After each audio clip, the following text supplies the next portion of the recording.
কালো রঙকে আমরা অনেকে অশুভ ভাবি, কিন্তু স্কুলের ওই কালো রঙের বোর্ডটাই আমাদের অনেক ভবিষ্যৎ গড়ে দেয়। সফলতার গল্প করো না, কারণ তা থেকে তুমি শুধু বার্তা পাবে। ব্যর্থতার গল্প পড়ো, তাহলে সফল হওয়ার কিছু ধারণা পাবে। স্বপ্ন সেটা নয় যেটা মানুষ ঘুমিয়ে ঘুমিয়ে দেখে, স্বপ্ন সেটাই যেটা পূরণের প্রত্যাশা মানুষকে ঘুমোতে দেয় না।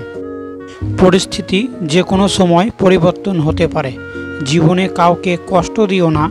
আজ হয়তো তুমি শক্তিশালী, কিন্তু সময় তোমার থেকেও বেশি শক্তিশালী।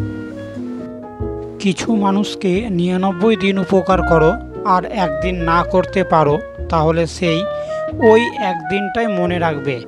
আগের 99 দিন সে ভুলে যাবে। মন থেকে যারা কাজ করে না তাদের জীবন ফাঁপা, সাফল্যের স্বাদ তারা পায় না। জন্ম নেওয়া ভাগ্যের ব্যাপার, মৃত্যু হওয়া সময়ের ব্যাপার, কিন্তু মৃত্যুর পরেও মানুষের মনে বেঁচে থাকাটা কর্মের ব্যাপার।